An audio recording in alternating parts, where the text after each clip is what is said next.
Welcome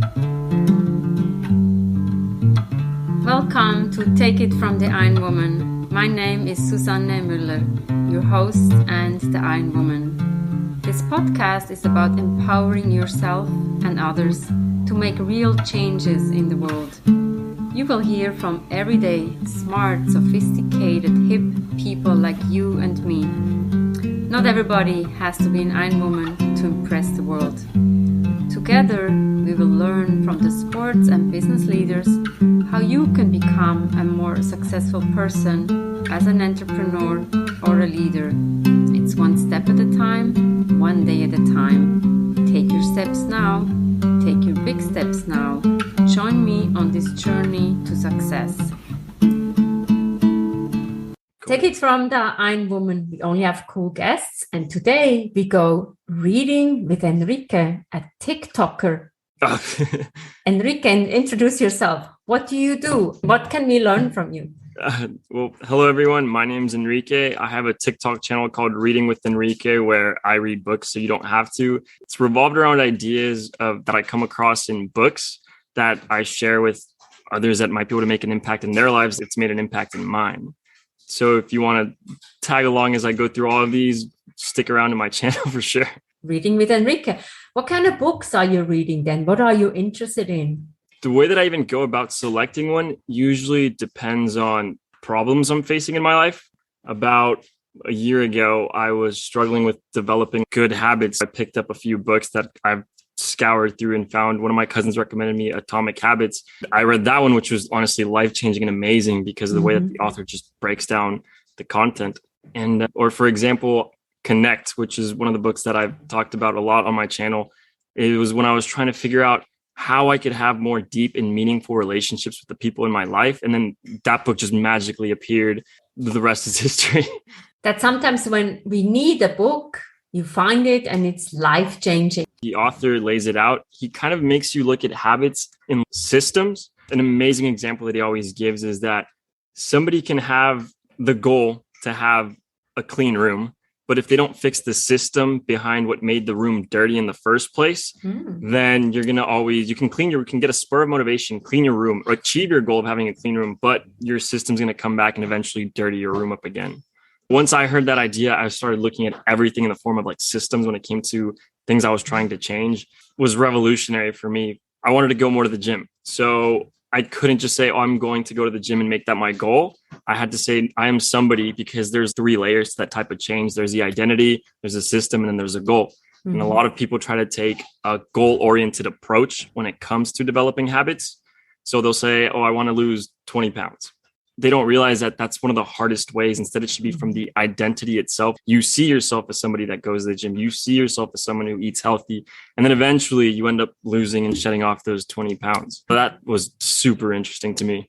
It's almost like the 20 pounds are not that important. It's that other way at looking at yourself to change your habits. And I heard somebody said, why don't you put on your gym outfit already? You don't have an excuse not to go to the gym. So that was pretty funny, right? Yeah.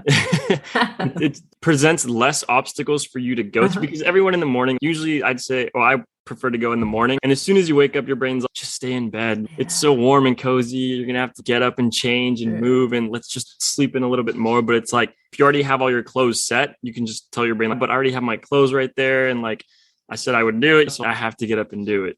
It's just trying to fight your emotions, which is one of the most difficult part. But on the bright side, the more you do it, the easier it gets and just becomes literally autopilot for you. So you changed in 30 days, you changed your thinking, but it takes 66 days to change into a good habit. It becomes a routine. And I had a client and I said to him, 66 days. And he's like, okay, but you cannot wait 66 days. You have to do it every single day. I thought that was pretty funny. That's interesting though, because from the few books I've read on habits, they all say different numbers. Some say 14 days, others say 60, others say up to 12 months.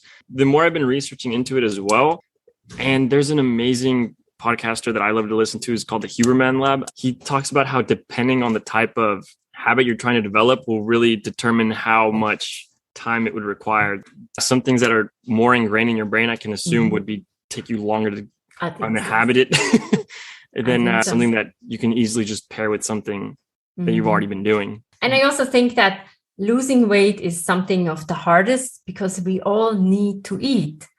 You cannot just say, I'm not eating anymore and I lose weight. One of the things that I love too about reading is coming across different ideas that challenge different. For example, someone might say, oh, the early bird gets the worm. But then someone else might say, but the second mouse gets the cheese. And you come across these things. For example, that term when you said we all have to eat. There was a book that I just started maybe a week or so ago that the author was talking about how you might be doing your best to try to lose weight, but sometimes it just might be up to like your microbiome that might be inhibiting you from actually being able to shred all that stuff off. And I remember I made a video about that stuff. And it's really interesting because depending on what people see on their For You page on TikTok or how they're feeling, they can either take something really positively or negatively. And that was one of those videos that definitely got a little bit more of hate on the other side, just because people were a little more interested in like, oh, is that really, whatchamacallit? Is that really true? Because everything you hear is saying this, but then the other side is saying, oh, but this is also true. So who's really right? I don't know, but I'm just presenting you guys with these ideas to revolve around in your head. Just be exposed to more things so then you can make the decision as to what you want to look into more or what you think might be able to help. That's one of the most amazing things. Same thing leading off of that. One of the videos that I just posted went pretty viral. It's probably one of my most viral videos right now. It had to do with conversation starter.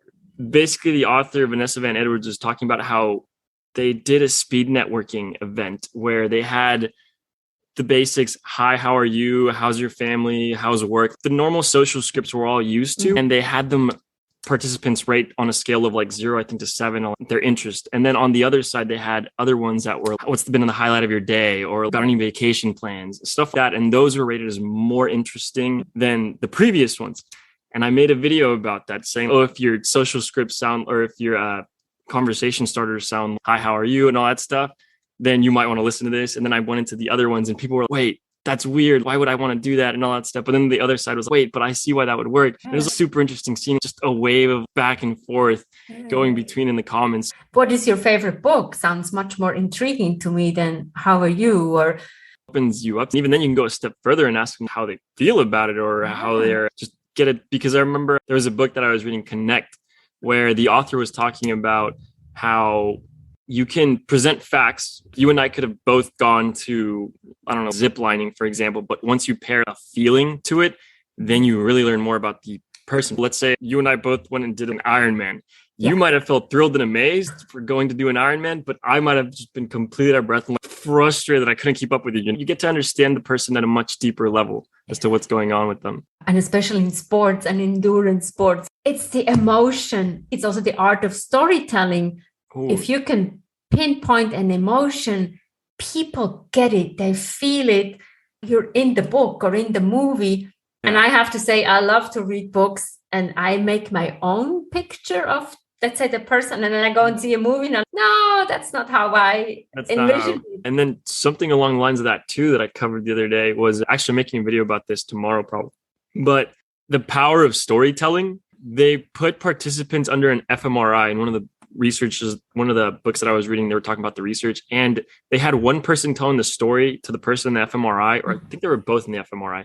But basically what they noticed is that your brains sync up while someone's either listening to or hearing the story. I thought that was amazing because if you guys are on the same wavelength, that means you guys are connecting on a deeper level, or you're able to establish rapport with somebody much faster than if you weren't to be telling a story. Storytelling, it's powerful. And another book that I covered too was talking about how back in the old days when we were hunter tribes, hunter and gatherers, everybody would gather around the campfire to listen to stories as to how the hunt went or how all that stuff went. And our brains literally evolved to be vehicles for storytelling. And as soon as I heard that, I was like, oh my goodness, that explains so much when it comes to communicating. Instead of like telling people, oh, I'm from California and all that stuff, I could be like, oh, I'm from, just putting a story in front of all of that is much more interesting. That's why when you have your handle Reading with Enrique, it's about reading. It's about books. Reading for you so you don't have to read better. You do the work for us. One of the followers I have, I've messaged him here and there, super amazing guy. He runs a pretty successful company, I believe out in Southern California. And he was telling me how he's watching my videos because since he's always so busy, some of my videos sometimes save him time when it comes to learning something new. And I was like, oh, wow, that's amazing. And it's really heartwarming. And you just don't realize that sometimes you're making an impact unless somebody tells you that. That when I first started, TikTok would let you DM people, even if you weren't following each other. They took away that feature eventually, but I would constantly get people messaging me, telling me, like, hey, I don't really like to read, but the way that you talk about these things, it really inspires me to pick up a book. And in my head, I'm just, oh, wow, I'm not really doing anything except just sharing what I'm coming across. But if you're getting inspiration from that, then power to you, go with it. And how many books do you read per week, per month? Usually, if you asked me this question before my channel, it was pretty sporadic. Some months I could have one, others I could have 5. I'd just be reading a bunch of them. But what I've noticed is that, especially with my content, if I just stick to about 4 to 5 a month, maybe one a week, and actually just make content for each one, it's easier for my audience to get to see it go from point A to the very end of it. And it kind of keeps it a little more formatted for the user. I kind of changed it up for the experience of my follower than how I would normally just sporadically go all over the place. Do you have a genre of book that you are interested in? Definitely self-improvement, communication, business, psychology, health, all the big pillars of life, even wealth. The book I've been covering mostly right now is one called The Psychology of Money. That one's super, super interesting. It's kind of because everyone usually hears advice, oh, just save your money, or a lot of things that the author was explaining how a lot of, for example, college stuff, college related loans, how they've only really been around for a generation or two, and how can you expect people to master them? He goes into so much detail about just the psychology of money itself. So it's one of those books that I 100% recommend. I haven't even finished it, but I bought the audiobook and the actual physical book so I could keep listening to it. Do you buy the books or do you go to the library, or it's costly? Since I make content, I buy them. But if it's really good, I'll buy the audiobook and the digital one as well, so I could take it with me. Where it sounds a lot, but it's one of those things that's, okay, I can either go out and buy food or buy let's say a video game or something, or I couldn't buy a book or get an extra Audible credit or buy an actual physical book. I'd rather put my money into that stuff that I know will compound over time than invest it on like games and stuff. That, don't get me wrong, I love to have fun and go out and do all that same stuff, but I prefer to read. I don't even know why. It's the habit. You have the physical book and then you have audio or digital book as well. What is your preference? Preference would definitely be physical, because I love to go in and highlight or put my little notes and things that, like, I have this thing where I'm connecting a bunch of ideas that I come across. Maybe one book might talk about habits, and then another book might talk about habits about communication. And then I'll put a note, oh, they use the same study, or, oh, this is similar to this, or this ties into the other book. And it kind of threads. I don't remember where I heard this idea, but it might have been in school. But basically, when it comes to memorization, there's this idea that you can kind of hook different ideas together to kind of create like a spider web that your brain can crawl across to find out the ideas. The Psychology of Money talks about the habit of saving, but then Atomic Habits talks about little tiny habits that make a difference. If you connect both of those, then it's okay. So then save a little bit at a day, and that'll compound. Just little things that I'm trying to connect across different books. It changes the way that you look at things. Let's say that somebody learns chemistry and then they learn physics, and then you see a car and you can be, oh, I understand the physics as to what's going on that's moving the car. But at the same time, all the chemistry that's going on inside the engine and the gas to power and move the car. And you just, while somebody else just sees a moving car. You can cross-pollinate almost. I love that. Yes, cross-pollinate. I think that's a good word. We have just a few more questions. What is your favorite food? My favorite food, I go through phases. At the moment, it is definitely French toast. I've actually been learning how to make French toast too. If you have any tips, please throw them my way. Okay. The first few ones have not been too successful, but we're getting there and it's getting better and better. Probably one of the books I should cover, a cookbook. That might be a good idea. And the cookbook are the most sold books. People invest a lot of money in cookbooks. I can definitely see that. What is your favorite sport? My favorite sport would definitely have to be basketball, because my mom was a huge basketball person. She used to live in Mexico, and she actually was on, I believe, like state national team or something. That's basketball's been around us our entire lives. And what do you do when you don't read or don't work? When I don't read or I don't work, then I hang out with my friends, go out, mess around, do things. Usually I have pretty interesting, I don't have too many friends, but I have a good amount that are really interesting. One friend, for example, every summer we get together and like do something, whether it's something like crazy, go skydiving or plan trips to do. But every summer it's Phineas and Ferb. I don't know if you've ever heard of that show, but they're always doing stuff during the summer. Him and I always like get together and see what to do. I'm usually always staying busy or trying to see what kind of like impact and what sort of sense we can make on a community or something. And what will you do this summer? Oh, this summer I have not. I've yet to see him. He's just finishing up school teaching. He teaches at school. He's just finishing up the last semester for the kids. So after that, we'll probably see what we do. Any final thoughts for the listeners? Something cool?